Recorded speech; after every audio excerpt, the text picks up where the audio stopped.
Shalom Varacha, je voudrais partager avec vous une histoire qui est en rapport avec la paracha de Korach, entre autres, mais qu'on peut appliquer peut-être à d'autres parachéotes qu'on a pu étudier tout au long de l'année. Cette histoire, elle est racontée dans les cercles de la chassidoute de Rav Mendel de Rimanov. Ce sont des proches du Maguide de Douvna. Vous savez que le Maguide de Douvna, c'était un grand tzaddik qui avait pour habitude de faire passer des messages à travers un machal, à travers des histoires. À travers cette histoire concrète, matérielle, il faisait passer des messages très puissants. On raconte ici, dans un village chassidique, vivait un homme très pieux et fidèle, disciple d'un grand rébé, un grand rave. Il priait longuement, il jeûnait souvent, il portait des vêtements simples. Il étudiait la Torah avec ferveur, mais dans son cœur, il a commencé à se poser des questions. Et il s'est dit, maintenant, je suis un vrai Eved Hashem, je suis un vrai secrétaire de Dieu, un vrai serviteur, excusez-moi, secrétaire, pourquoi pas.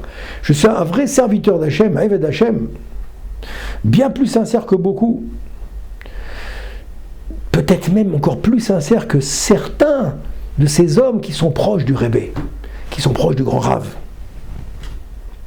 Un jour, il s'est présenté au Rébé, de grand Rav, et il a dit, Rébé, je ne comprends pas pourquoi je ne suis pas plus écouté dans la communauté. Je prie avec ferveur, j'étudie nuit et jour, je m'efface le plus possible, je fais des ta'aniot, des jeûnes régulièrement pour justement travailler mes midot, mes qualités morales.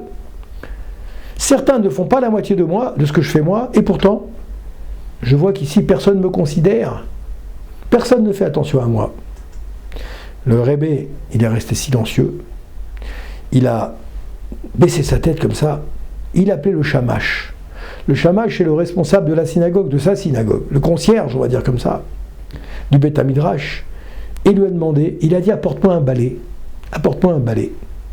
Le shamash est exécuté, il a amené le balai, et le Rébé, il a posé le balai entre les deux personnes, entre le Rébé et entre lui. Il a posé, il a dit comme ça, regarde ce balai. Le balai, lui, il est humble, n'est-ce pas? Il reste dans un coin, le balai ne se plaint jamais. Est-ce que vous avez vu un balai qui se plaint? Non. Le balai ne se plaint jamais. Il sert fidèlement son maître de maison ou sa maîtresse de maison. Il nettoie la crasse que personne ne veut toucher. Il nettoie les saletés que personne ne veut voir. Pourtant, jamais il ne réclame un siège à côté du tzaddik. Alors il dit tout ça, toi, tu veux servir comme un balai, mais tu veux aussi le trône qui est à côté. Ça, c'est plus de la sainteté, mais c'est d'une certaine manière de l'orgueil déguisé, a dit le Rav à cet élève. Korach, dans la paracha de Korach, il se disait aussi, moi je suis Lévi, fais partie de la tribu des Lévi, je suis Kadosh, Kodesh, Kodashim, la tribu des Kohen, la tribu des Lévi. Pourquoi Aaron, maintenant, il a une place qui est plus importante que la mienne, comme on l'a dit sur le cours sur la paracha?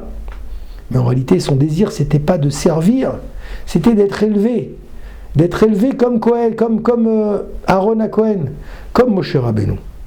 Comme le dit le rabbi de Kosk, pour terminer, il dit Korach ne voulait pas la Kedusha, la sainteté, mais il voulait le Kavod, qui est les honneurs.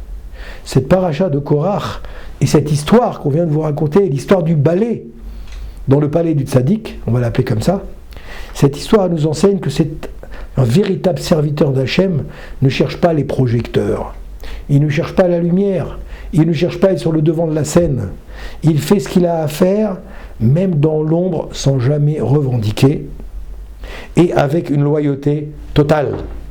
Et pour finir, comme dit le Baal Shem Tov, Sruto Yagen Alelu, son mérite nous protège, Baal Shem Tov, il disait toujours comme ça, Akadosh Baruch Hu, il préfère la simplicité du cœur au bruit du prestige. Je vous répète sa phrase, Akadosh Baruch Hu, Dieu préfère la simplicité du cœur au bruit du prestige. Bracha ve'atzlacha.